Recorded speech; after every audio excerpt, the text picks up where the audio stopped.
Thank you for listening to the Mortification of Sin by John Owen. We're beginning Chapter 8, Rules of Mortification. Sincerity and diligence. The second rule for overcoming sin that I propose is this. Without sincerity and diligence in obeying all aspects of our faith, we cannot overcome any specific troubling sin. The first rule was about the person, that they must be a true believer. This second rule is about the thing itself. I'll explain this position a bit more. 1. Why universal diligence is needed. A person finds a sin that brings them into a difficult situation. It is powerful, strong, and disturbing. It leads to captivity, distress, and loss of peace. They cannot bear it, so they set themselves against it, pray against it, groan under it, and sigh to be delivered. But at the same time, in other duties, in constant communion with God, in reading, prayer, and meditation, in other ways that are not of the same kind as the sin they are troubled with, they are careless and negligent. That person should not expect to ever overcome the sin that they are struggling with. This is the situation that often happens to people in their spiritual journey. The Israelites drew close to God with a sense of their sin, with much diligence and earnestness, with fasting and prayer. Many expressions are made of their earnestness in the work, such as, "They seek me daily and delight to know my ways. They ask of me the ordinances of justice. They take delight in approaching to God." Isaiah 58:2. But God rejects all. Their fast, verse 5, is a remedy that will not heal them. And the reason given is because they focused on this one duty only, verses 5 through 7. They attended diligently to it, but in others they were negligent and careless. If someone has a running sore, it is the scriptural expression in Psalm 77:2, on them arising from a wholly unhealthy habit of body, caused by intemperance and poor diet, let them apply themselves with whatever diligence and skill they can to cure the sore. But if they leave the general habit of the body in disorder, their effort and struggle will be in vain. So will the attempts of someone who tries to stop the bloody issue of sin and filth in their soul, but is not equally careful about their overall spiritual health and constitution. The reasons for this follow. Reasons for failure when focusing on only one sin. A. An invalid underlying principle.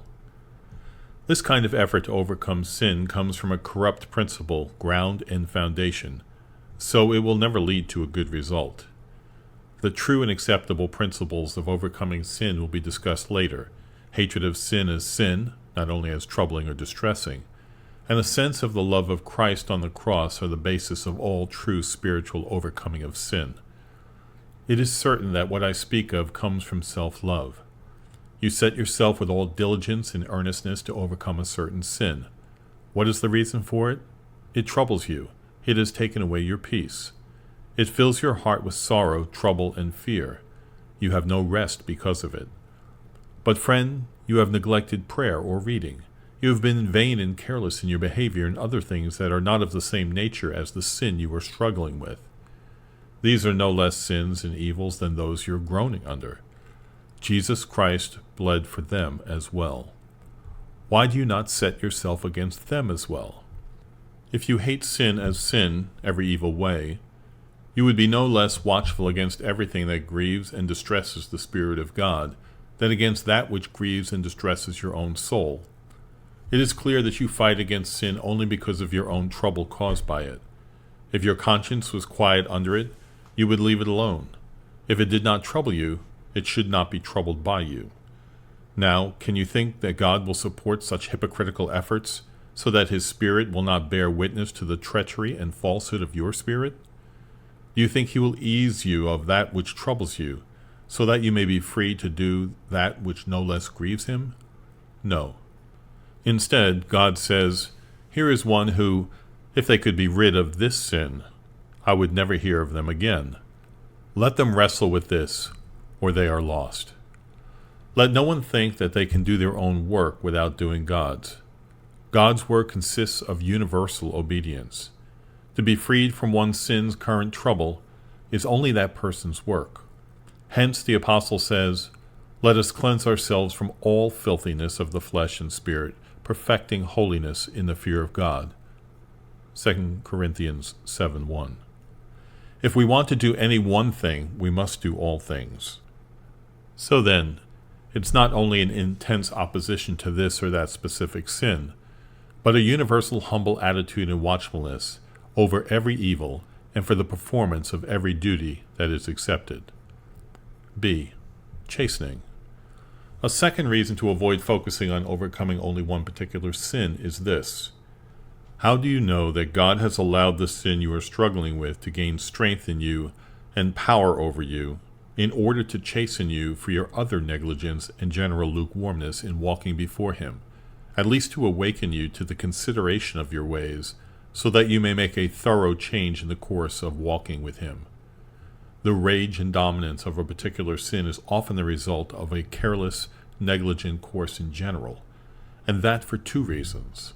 One, as its natural effect, if I may say so. Sin, as I showed in general, lies in the heart of everyone, even the best, while they live. Do not think that the Scripture speaks in vain when it says that sin is subtle, cunning, and crafty, that it seduces, entices, fights, and rebels. Jeremiah 17:9. While a person keeps a diligent watch over their heart, which is sin's root and fountain, while they guard their heart, from which comes the issues of life and death, then sin withers and dies in it.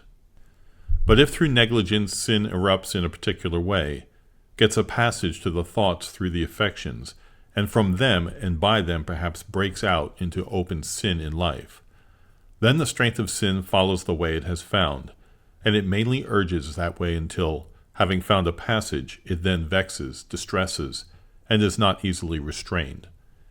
Thus perhaps a person may be left to wrestle all their days in sorrow with that which could have been easily prevented by a strict and universal watch.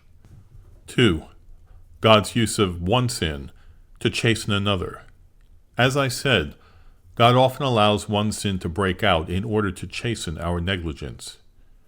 Just as with wicked people, He gives them up to one sin as the judgment of another, a greater sin for the punishment of a lesser one, or one that will hold them more firmly and securely for that which they might have possibly obtained a deliverance from. Romans 1:26. This is also true for His own people. He does, leave them sometimes to some distressing condition, either to prevent or cure some other evil. So was the messenger of Satan let loose on Paul, so that he might not be lifted up through the abundance of spiritual revelations. 2 Corinthians 12:7. Was it not a correction to Peter's vain confidence that he was left to deny his master?